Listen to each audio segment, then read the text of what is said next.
Ini dia Dewangga.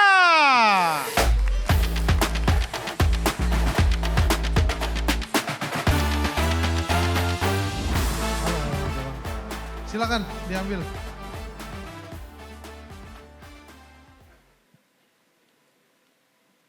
Kata-katanya adalah spanduk.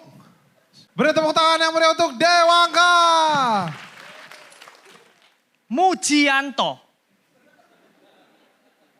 Seorang TKI 18 tahun di 3 negara yang berbeda. Itu bapak saya. Taiwan, Korea, Hong Kong. Jadi kalau ada orang yang ngomong, dapat duit dari mana? Duit dari Hong Kong. Nah itu saya. Bagi orang mungkin itu bercandaan, tapi bagi saya ya emang kenyataan. Selama ini duit saya dari Hong Kong. Lalu Mujianto menikah dengan perempuan bernama Listia Ningsih. Yang sama-sama TKI juga di Hong Kong 3 tahun. Orang lain ketemu pasangan di Biro Jodoh, orang tua saya ketemu pasangan di Biro TKI Tulungagung. Tapi TKI, menikah dengan TKI itu adalah hal yang wajar karena saya tinggal di Gondanglegi, Kabupaten Malang, pencetak TKI terbesar nomor 2 di Jawa Timur. Jadi kalau ada istilah, Bandung itu diciptakan ketika Tuhan sedang tersenyum. Nah, Gondanglegi itu diciptakan ketika Hong Kong butuh tenaga kerja. Lalu orang Gondanglegi pun yang tersenyum. Bapak saya sekarang udah pensiun jadi TKI, pulang ke Gondanglegi jadi abang-abangan TKI di Gondanglegi. Kayak momen lebaran kemarin, banyak TKI mudik. Dan rumah saya lah yang dijadikan tempat TKI ngumpul. Terutama TKI Korea, banyak banget di rumah saya dan itu bikin sebel. Masalahnya mereka tuh kalau ngobrol pakai bahasa Korea loh.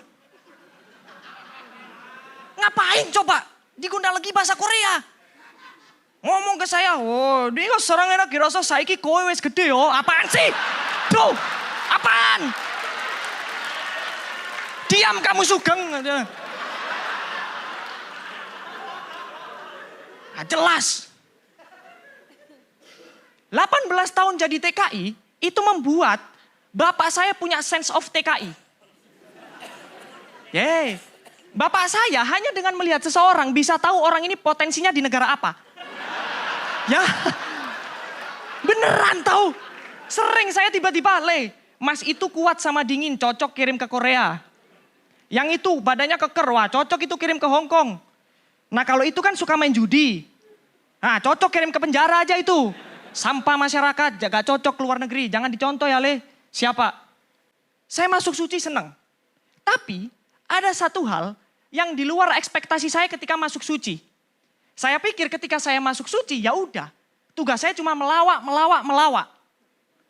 Ternyata enggak. Kami finalis datang hari pertama langsung dapat bimbingan psikologi. Konsultasi.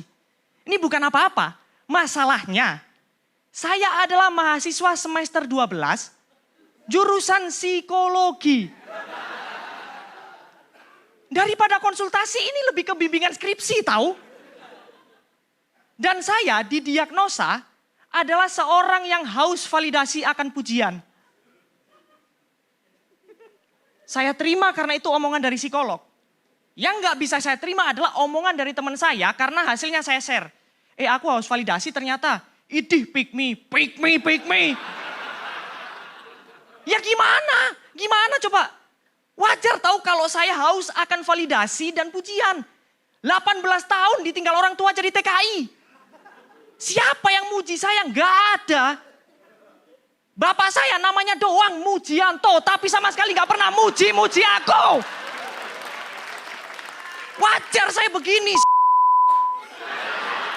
Wajar tahu.